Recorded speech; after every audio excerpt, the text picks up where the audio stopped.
Have you ever felt lost amid the chaos of everyday life and wondered whether there is a map that can guide your soul? There is a little-known secret. The very author of the legendary The Alchemist once found the light of his own life through another masterpiece called Siddhartha. Hermann Hesse did not write this book with empty philosophy or abstract theories, but with the shattered pieces and hard-won redemption of his own life. Imagine a man surrounded by tragedy on all sides. His father has died, his son is gravely ill, his wife is suffering a mental breakdown, and he himself is staring into the abyss of depression, even contemplating ending his life. In the loneliest, darkest nights, Hesse came to a realization that would change everything. To discover true meaning, one cannot keep searching outward. One must have the courage to descend into the deepest chambers of the soul. Siddhartha was born from that realization, like a lighthouse cutting through a violent storm, guiding an entire generation. Although it wears the outward robe of Buddhism, this is, at its core, a profound philosophical journey, one in which any of us can recognize fragments of our own lives. It is a journey of seeking, of tasting life fully, and finally of awakening, so that we may live a complete and fulfilled existence. Right now, we will dive into the 3 most important milestones that every person must confront in life in order to truly touch inner freedom through the journey of Siddhartha. Welcome to youthful Book, a channel dedicated to sharing knowledge and holistic personal growth through great books. Don't forget to subscribe so we can continue this journey together. We often believe that if we are born into a noble family, highly educated, admired by thousands, and blessed with a handsome appearance, then life is already complete. Yet Siddhartha, the protagonist of our story, stands as living proof that outward abundance can sometimes be a slow-acting poison to the soul within. He was born at the finish line, the pride of a Brahmin lineage, the ideal figure every woman admired and desired. But while the world looked at him with envy and reverence, Siddhartha himself felt a quiet, persistent suffering, an emptiness nothing could fill. He longed to touch Atman, the eternal self, the purest essence of being, something the sacred texts and elaborate rituals of his ancestors had never truly reached. That restlessness grew so intense that he chose to abandon everything: status, wealth, and even the love of his family, to walk the path of asceticism. Together with his companion Govinda, Siddhartha joined the ranks of the Samanas. He learned how to fast, how to endure physical pain, how to let the burning sun scorch his skin and icy rains freeze his breath. He tried to annihilate the ego by punishing the body, believing that once all worldly desires were extinguished, truth would finally reveal itself. 3 long years passed. While Govinda felt satisfied with what he had learned, Siddhartha arrived at a bitter realization. He saw that extreme asceticism was, in truth, nothing more than an escape from reality. No different from a drunk seeking refuge in intoxication to forget his pain for a moment. When the intoxication fades, the pain remains. He understood that he had not progressed at all. He had only been deceiving himself in a cycle of meaningless suffering. The greatest turning point came when he encountered Gautama the Buddha, the one who had attained supreme enlightenment and was followed by thousands. Govinda chose to stay and become his disciple, but Siddhartha made a radically different choice. He realized something profoundly simple yet powerful. Knowledge can be taught, but wisdom cannot. What the Buddha experienced, the moment of awakening beneath the Bodhi tree, was uniquely his own.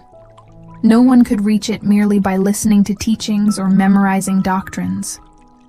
Siddhartha understood that if he continued to walk in another man's footsteps, he would become nothing more than a pale reflection, never truly finding himself. This is where the story turns its gaze back toward us. Have you ever felt that you are living by someone else's standards? We are constantly bombarded by external noise, easily absorbing the ideas of the crowd to decorate our minds, while forgetting to look inward.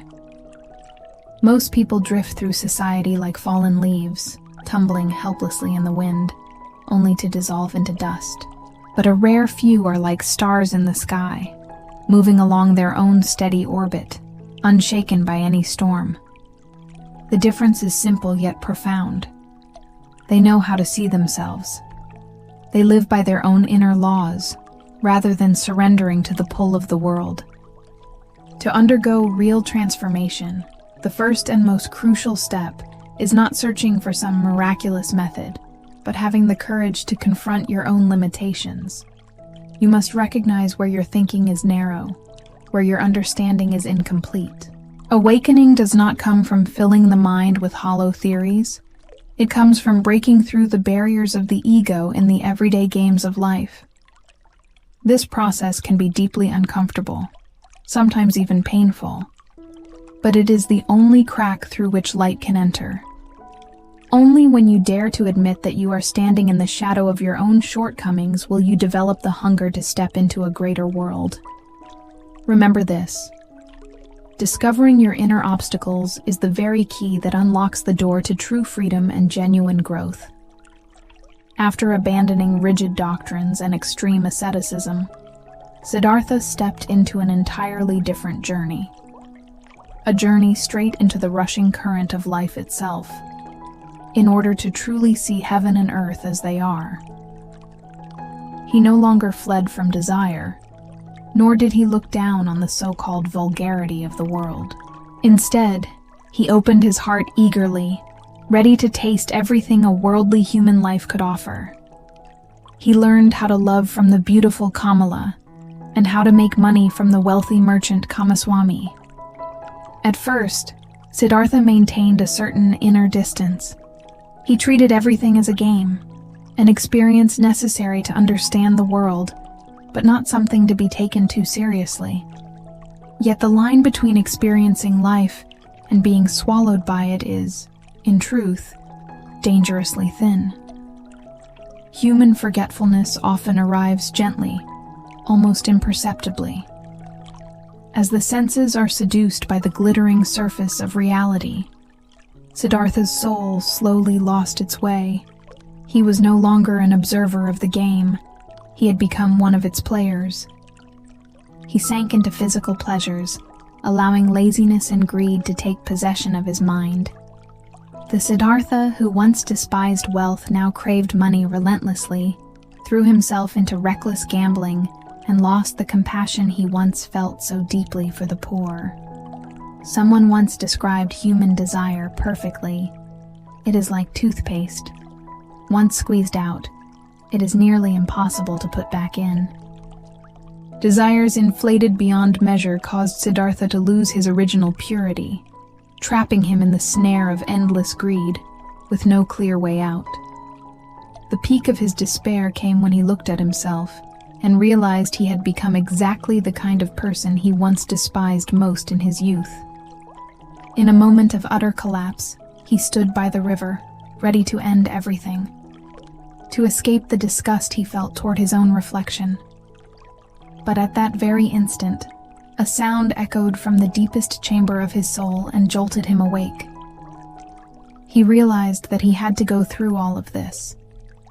He had to taste greed, wealth, and the abyss of despair in order to gain the strength to overcome them. In this life, no effort is ever wasted, and no experience is truly meaningless. Every foolish mistake, every awakening, every sorrow and every joy is an essential lesson in inner cultivation. If one has never walked through darkness, how could one ever learn to cherish the light? Many of us complain that we have heard countless moral teachings, yet our lives remain unchanged. But here is a truth we must face. Truth is not something to be heard. It is something to be lived. Knowledge can be learned from books, Wealth can be earned in the marketplace, but experience can never be passed on. You must walk the path yourself. You must stumble, struggle, and feel the pain firsthand in order to gain real understanding. Life itself is a vast training ground, where every theory becomes meaningless unless it is tested in reality. Heaven and earth are the greatest classroom of all. Every person you meet helps refine your heart, and everything you do helps shape your character.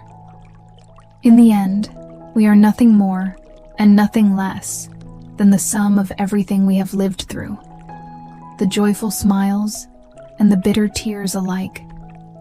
Without these experiences, we would remain hollow souls, forever unable to reach true maturity or genuine transformation. After passing through the turbulence of youth and the intoxicating storms of desire, Siddhartha finds himself standing beside a quiet, timeless river. It is here that he meets the ferryman, a man whose soul is as deep and reflective as the waters he guides people across each day. Siddhartha chooses to stay, not to seek another doctrine, but to learn how to listen. The ferryman teaches him that the river knows everything, and that if one truly knows how to listen, every secret of this world can be learned from it. Siddhartha spends long hours sitting by the riverbank, letting go of all wandering thoughts, allowing his soul to fall into rhythm with the flowing water. But life always finds a way to test our peace. Turmoil returns when Kamala, his former lover, appears on a pilgrimage, accompanied by her young son. Tragedy strikes when she is bitten by a venomous snake and dies, leaving the child in Siddhartha's care. The presence of his son awakens in Siddhartha a fierce and unfamiliar love, an emotion he has never known before. He does everything he can to protect, cherish, and shape the boy according to his own hopes. Yet cruelly, the child resists with equal intensity. He is lazy, distant, and would rather choose a poor, wandering life than stay beside this unfamiliar father. Siddhartha suffers deeply. He cannot accept the idea of his son repeating old mistakes or enduring hardship. And it is at this moment that the ferryman gently reminds him of an undeniable truth. Everyone must walk their own path through life, and children are no exception. As Siddhartha chases after his fleeing son, he suddenly stops, struck by a memory of himself years ago, when he had resolutely left his own father behind to pursue his ideals. In that instant, he realizes that life moves in cycles. What he once caused his father to endure has now returned to him. Siddhartha comes back to the river and begins to listen more completely than ever before. Instead of trying to separate laughter from tears, anger from sorrow, he allows all sounds to merge into one. He understands that all joy and all suffering in this world are parts of a single, harmonious whole. True awakening is not about changing the world or bending others to our will. It is about learning to accept and embrace all imperfection. When you let go of the ego that seeks to possess and control, you discover genuine freedom. Every being in this world is like a flower, each carried by the wind in a different direction. Everyone has their own path, their own purpose, and their own mistakes that must be lived through. To accept all beings is to let life unfold naturally, to transform resistance into willingness, and to allow all inner attachments to dissolve into the flow of the river. When you look upon all beings with compassion, the world no longer appears as a place filled with conflict, but as a unified and complete existence. Live with quiet ease, so that every step, yours and others, becomes part of a vast and magnificent journey toward awakening. Since its first publication in 1922, Siddhartha has become a spiritual anchor for countless generations. Because within the journey of that young man, each of us can recognize a reflection of our own life.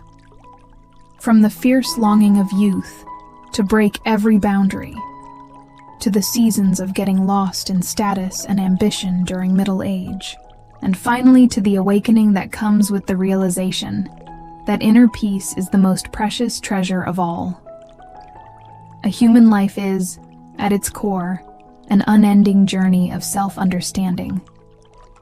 When you dare to open your heart and truly see everything, when you raise your sails and pass through every landscape of life, you begin to understand what this world truly means to you. Remember this: we ourselves are both the source and the final destination of every search. Awakening is not somewhere far away. It lives in the way you personally experience life and learn to love it. The author leaves us with a profoundly deep insight. All opposites, love and hate, good and evil, gain and loss, even life and death, are all parts of a single harmonious whole. Let go of the belief that you must possess or chase some perfect ideal, and allow your heart the freedom to explore this complex, yet deeply compassionate world. As for the symbol of the river in the novel, have you ever wondered why it carries such immense wisdom? The river flows endlessly, and yet, paradoxically, it is always there. In every moment, the water is entirely new, but the essence of the river remains unchanged.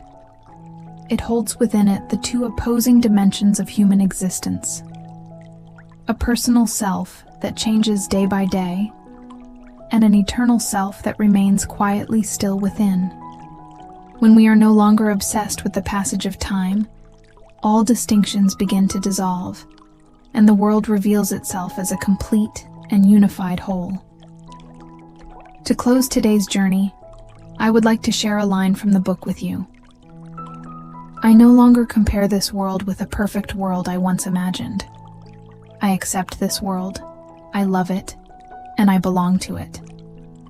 Thank you for listening and for walking this path with me. If this video brought you even a small spark of inspiration, don't forget to like and follow, so we can meet again in more meaningful conversations. But above all, I hope you will pick up this novel yourself and revisit it through different stages of your life, because each time you read it, a new awakening will be waiting just for you. Wishing you a life that is full, peaceful, and deeply your own. Goodbye for now, and I look forward to seeing you again in the next videos.